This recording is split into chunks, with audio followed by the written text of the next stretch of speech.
अभी मैं उत्तर प्रदेश में था,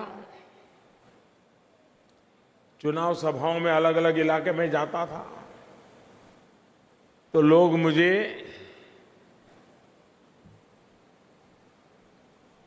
कुछ स्मारक दिखाते थे। क्या स्मारक थे? कोई कहता था साहब वो दूर जो दिखता है ना खंभा, पिलर दिखता है ना, ये 15 साल पहले ब्रिज का शिलान्यास हुआ था, अभी तक 2 खंभे डले हैं, आगे नहीं हुआ है। काशी में भी 13 साल पुराना एक स्ट्रक्चर लटका पड़ा हुआ है। मैंने कहा अच्छा होता आप भारत सरकार को दे देते, मैं आकर के इसको पूरा कर देता। एक तरफ देश में कोई भी काम 10 साल, 12 साल, 15 साल और ये सामान्य लगता था, उसके सामने निर्धारित समय में कार्य पूरा करने का कल्चर जो गुजरात में हम लोगों ने लागू किया था, आज पूरे हिंदुस्तान में लागू करने की दिशा में हम काम कर रहे हैं। भाइयों बहनों, आज मुझे दहेज जाने का सौभाग्य मिला। कोई कल्पना नहीं कर सकता है कि दहेज वो सिर्फ भरूच का गहना नहीं है, दहेज पूरे हिंदुस्तान का गहना है। जब उसका पूर्ण विकास होगा और जिस तेजी से आगे बढ़ रहा है, करीब करीब 8 लाख लोगों को रोजगार देने की उसमें क्षमता होगी।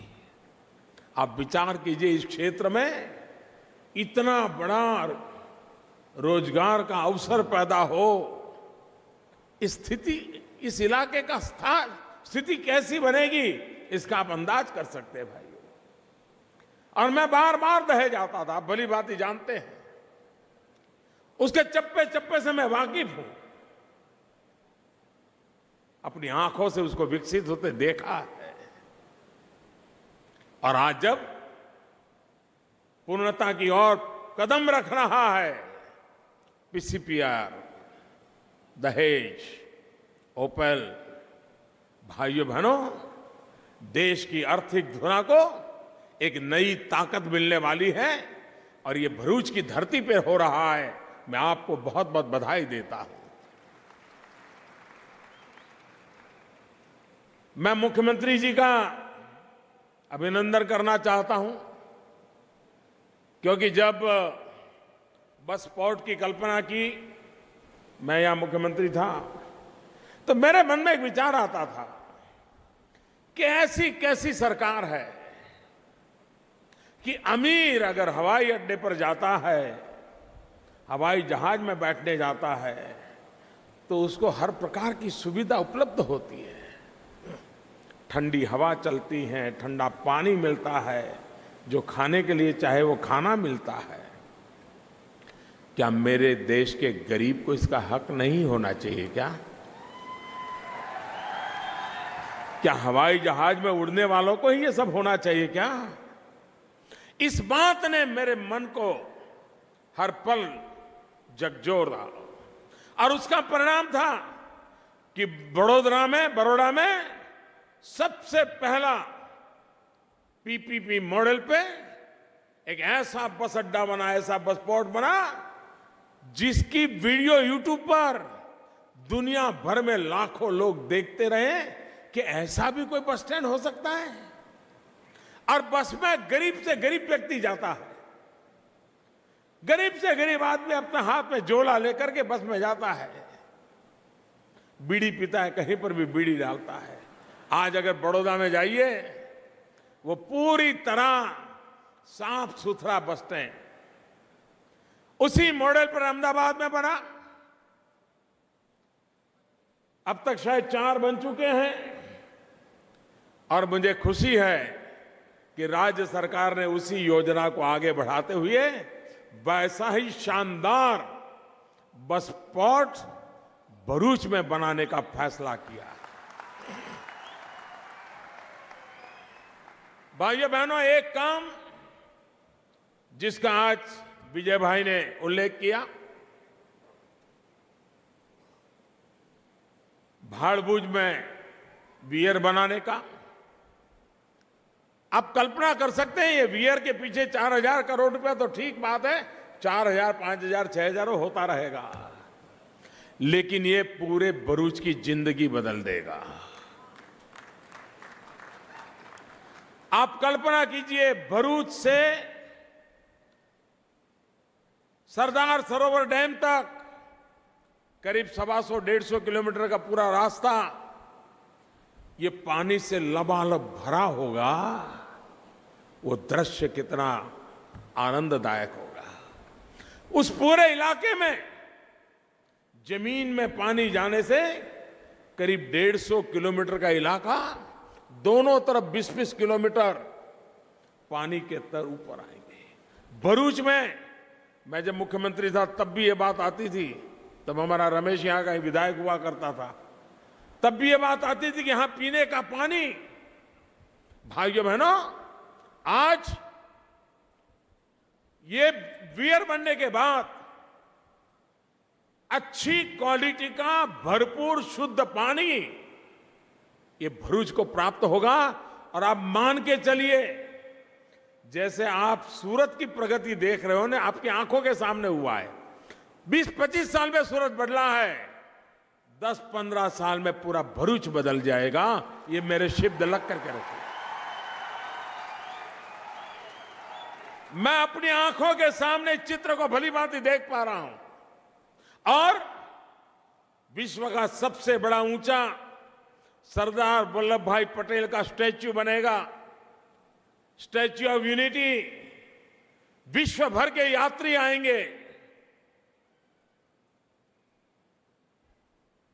केवड़िया कॉलोनी तक बहुत उत्तम प्रकार का रोड हमारे नितिन जी का डिपार्टमेंट बना रहा है। लेकिन एक और संभावना के लिए भी मैंने नितिन जी से कहा है कि उसका भी अभी से अभ्यास शुरू करवा दिया जाए। अगर भाड़भूज का वियर बन जाता है और नर्मदा के अंदर पानी रहता है, तो क्या टूरिस्टों को हम यहां से छोटे छोटे स्टीमर में सरदार सरोवर डैम तक ले जा सकते हैं क्या? लोग गोवा में जन्मदिन मनाना है तो छोटे छोटे स्टीमर में पानी के बीच चले जाते हैं। इस इलाके में भी सुरती लोगों को जन्मदिन मनाना होगा तो वो भी यहां पे आ जाएंगे, और भरूच वाले तो जाएंगे ही जाएंगे। भाइयों बहनों, एक ही व्यवस्था से कितना बदलाव लाया जा सकता है अगर विजन साफ हो, नियत ठीक हो, नीतियां परफेक्ट हो, तो सफलता के आड़े कुछ नहीं आता। भाइयों बहनों, सफलता प्राप्त होकर रहती है।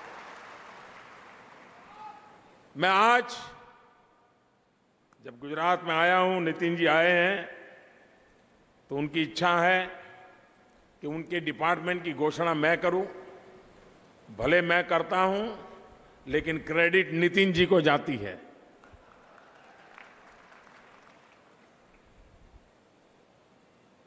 ये उनकी कल्पना और उनकी साहसिक निर्णय करने की जो क्षमता है, उसी का परिणाम है। उनके डिपार्टमेंट ने निर्णय किया है और मुझे खुशी होना बहुत स्वाभाविक है। उन्होंने गुजरात में 8 हाईवेज को नेशनल हाईवे में कन्वर्ट करने का निर्णय किया। ये करने में करीब करीब 12,000 करोड़ रुपया इन्वेस्टमेंट होगा। 12,000 करोड़ रुपया अकेले नितिन जी के डिपार्टमेंट से ये 8 रास्तों पर 12,000 करोड़ रुपया लगेगा। आप कल्पना कर सकते हो गुजरात के इंफ्रास्ट्रक्चर को 4 चांद लग जाएंगे भाइयों बहनों, 4 चांद। और ये 8 रास्तों की लंबाई करीब करीब 1200 किलोमीटर है, जिसमें ऊना, धारी, बगसरा, अमरेली, बाबरा, जसदन, चोटिला, ये पूरा जो स्टेट हाईवे है अब नेशनल हाईवे बनेगा। दूसरा, नागेश्वरी, खांभा, चलाला, अमरेली स्टेट हाईवे है, नेशनल हाईवे बनेगा। पोरबंदर, भाणवड़, जामजोधपुर, कालावाड़ स्टेट हाईवे है, नेशनल हाईवे बनेगा। आणंद, कठलाल, कपड़वंज, बायड़, धनसुरा, मोड़ासा ये स्टेट हाईवे, नेशनल हाईवे बनेगा। पूरा ट्राइबल बेल्ट को इसका सबसे बड़ा लाभ मिलने वाला है।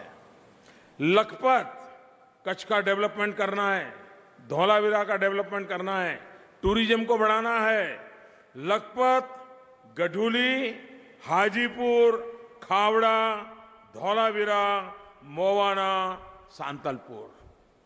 आप हिंदुस्तान की सीमा की सुरक्षा कहो, कच्छ के टूरिज्म का विकास कहो, धौलावीरा जो मानव संस्कृति का पुरातन ऑर्गेनाइज सिटी 5000 साल पुराना एक कोने में है, जब वो सेंटर पॉइंट बनेगा दुनिया के टूरिस्टों को आकर्षित करेगा, जिसका गुजरात को लाभ मिलेगा। खंभालिया, अडवाणा, पोरबंदर, चित्रोड़ा, रापर, धौलावीरा, खंभालिया, भाणवड़, राणावा। आप विचार कीजिए कि ये इंफ्रास्ट्रक्चर से इतनी बड़ी लागत से लोगों को तो रोजगार मिलेगा, काम मिलेगा, ये तो होना ही है। लेकिन सबसे बड़ी बात, अकस्मात के कारण खास करके हम हमारे नौजवान खो देते हैं। नौजवान बड़े उत्साह से गाड़ी तेज चलाता है, मोटरसाइकिल तेज चलाता है, अकस्मात होता है, लाखों लोग अकस्मात बेमौत मर जाते हैं। इस रचना के कारण अकस्मात में काफी मात्रा में कंट्रोल किया जाता है, क्योंकि रोड की रचना ऐसी होती है। एक प्रकार से ये मानवता का भी काम है। आप लोगों को ये याद हो, अहमदाबाद, राजकोट, बगोदरा, कोई दिन ऐसा नहीं जाता था कि बगोदरा के पास अकस्मात न हुए हो और रात में 2-4 लोग मरे न हो। डेली जब केशुभाई पटेल मुख्यमंत्री बने, उन्होंने इस दृश्य को रोज देखा था। वो राजकोट से आते जाते थे। हमारी पार्टी के भी कई वरिष्ठ नेता अहमदाबाद राजकोट हाईवे पर एक्सीडेंट में मारे गए थे। और मैं अहमदाबाद में, तब तो मैं राजनीति में नहीं था, औसत मुझे रात को फोन आता था कि इतना बड़ा अकस्मात आया हुआ है, डॉक्टर के पास पहुंचाने में कोई मदद कर दीजिए। जब केशुभाई मुख्यमंत्री बने तो उन्होंने बड़ा महत्वपूर्ण काम किया। अहमदाबाद राजकोट के रोड को 4 लाइन कर दिया। अकस्मातों में बहुत बड़ी कमी आ गई, बहुत बड़ी कमी आ गई। ये नेशनल हाईवे का नेटवर्क, ये इस प्रकार से बहुत बड़ा सुरक्षा की दृष्टि से, मानवता की दृष्टि से एक व्यवस्था खड़ी हो रही है। अब रोड का मॉडल भी हमने बदल दिया है। रास्ते पर व्यवस्थाएं भी विकसित हो, रास्तों के नजदीक में हेलीपैड भी हो, रास्तों के नजदीक में खान पान, शौचालय, ये सारी व्यवस्थाएं उपलब्ध हो, क्योंकि ट्रैफिक लोग जाते आते हैं, उनको ये व्यवस्था मिले, वॉशरूम मिल जाए। ये सारी व्यवस्थाओं के युक्त नेशनल हाईवे बनाने की दिशा में और आधुनिक रास्ते, नितिन जी अपनी नई कल्पनाओं के साथ इस काम को लगे हैं। एक सागरमाला प्रोजेक्ट देखिए, एक दिल्ली में एक ऐसी सरकार बैठी है जो टुकड़ों में नहीं सोचती है। हम समस्याओं का समाधान करने की दिशा में सोचते हैं। हमने एक सागरमाला योजना बनाई। इस सागरमाला योजना के तहत भारत का पूरा नक्शा आप जहां ड्रॉ करते हो, उस पूरा का पूरा इंफ्रास्ट्रक्चर से बंध जाना चाहिए। रोड से कहीं पर भी डिस्कनेक्ट नहीं होना चाहिए। एक छोर से निकले तो उसी रोड से पूरे हिंदुस्तान का भ्रमण करके आप वापस आ सकते हैं।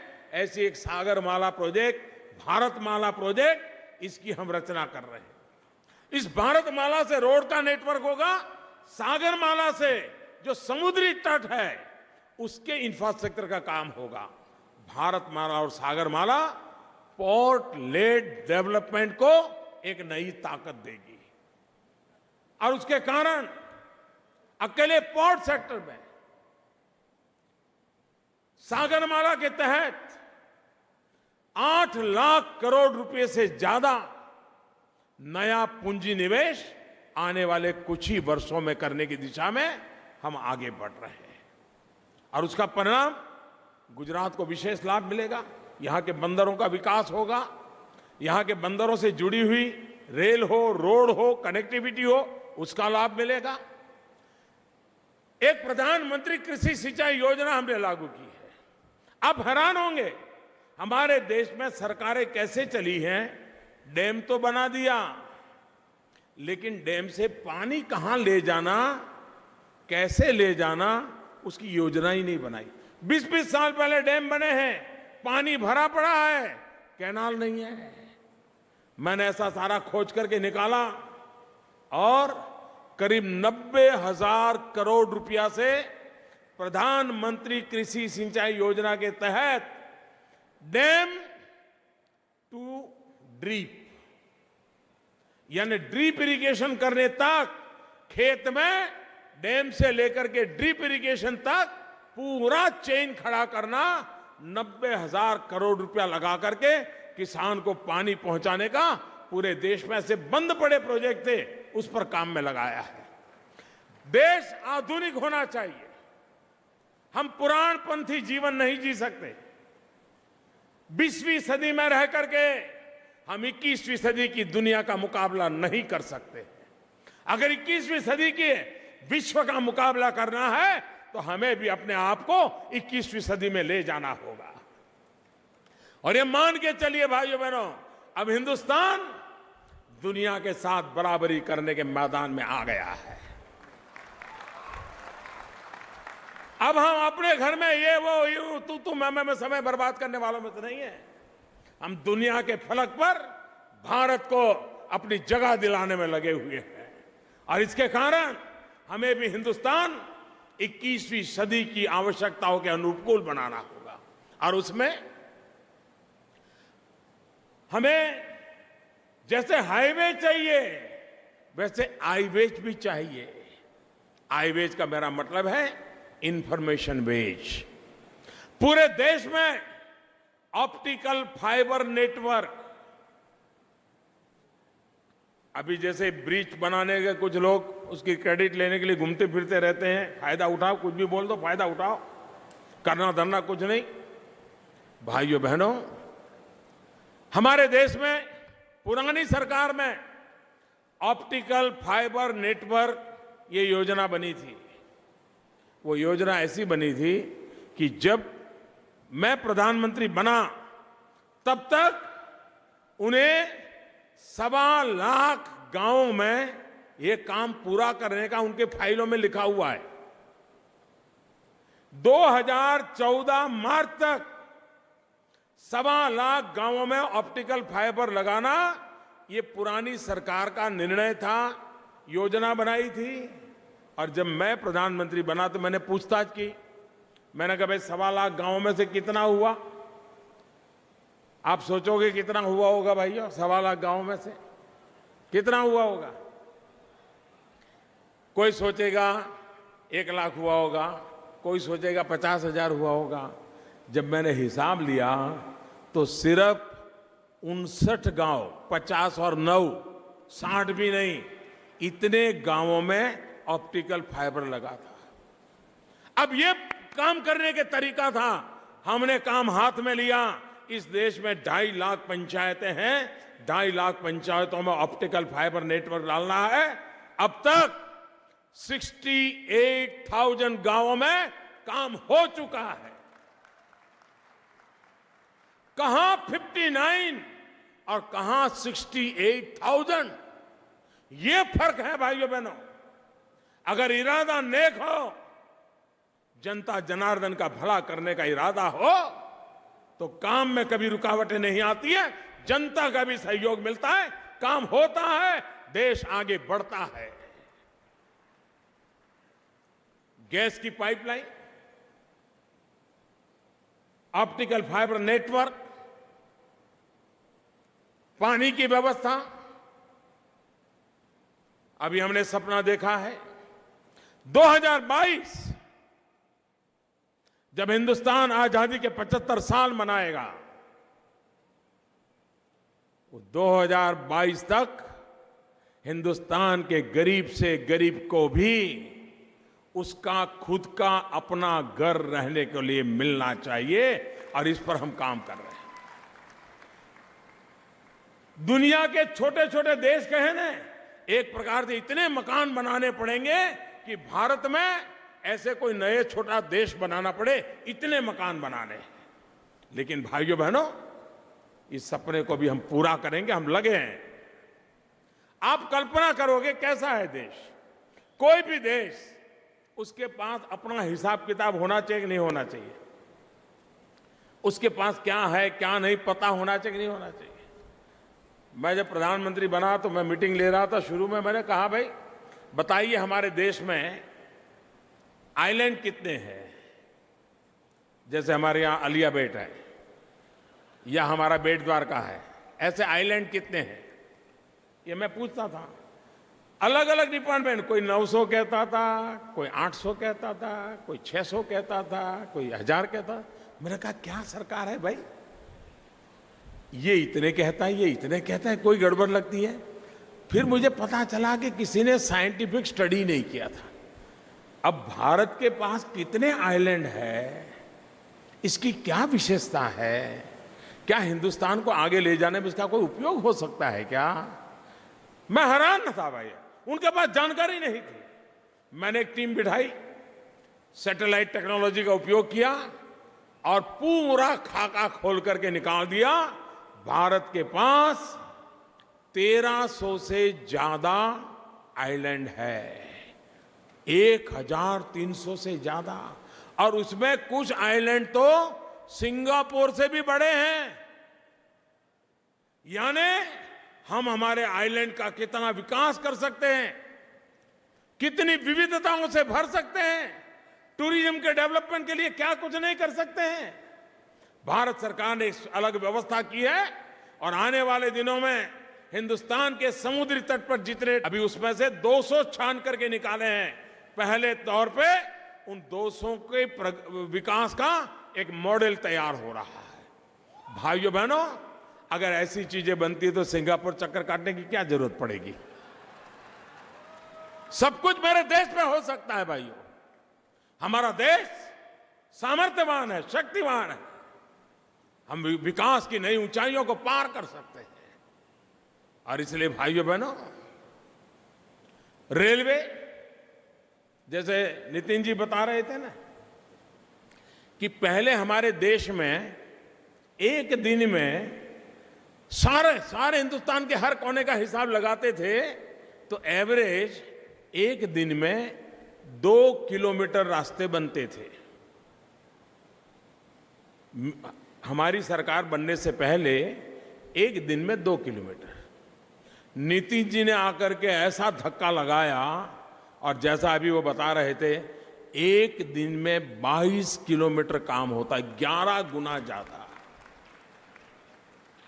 भाइयों बहनों, रेलवे,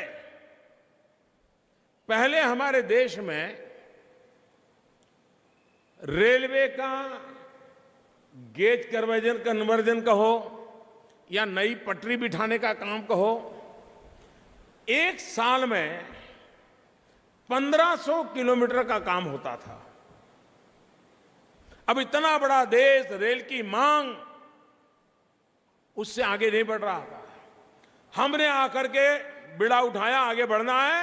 और मुझे खुशी है कि आज एक साल में हम पहले की तुलना में डबल काम करते हैं। रेलवे की पटरी का डबल, 3000 किलोमीटर काम अगर करने का इरादा हो, जैसे बसपोर्ट का काम देखा आपने, इसी से लेकर के मैंने रेलवे वालों से मीटिंग की।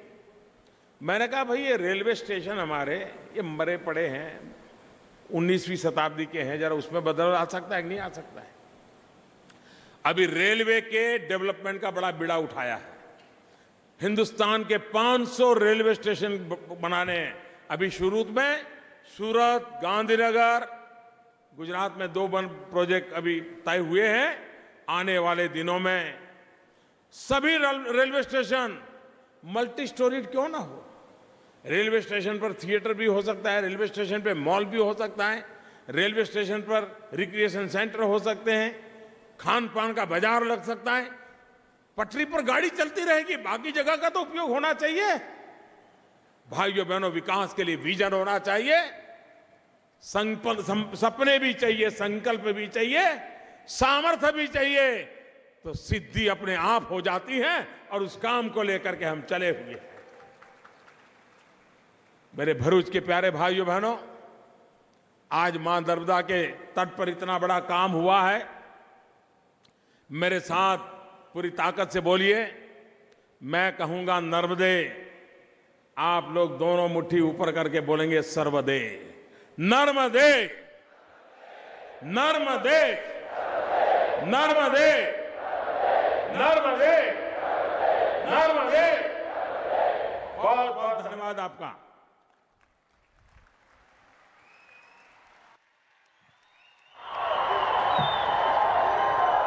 અને હવે આપ સૌની ઉપસ્થિતિનો ઋણ સ્વીકાર કરવા આભાર પ્રસ્તાવ માટે વિનંતી કરીએ છીએ કેમિકલ અને ફર્ટિલાઇઝર રાજ્યમંત્રી શ્રી મનસુખભાઈ માંડવિયાને।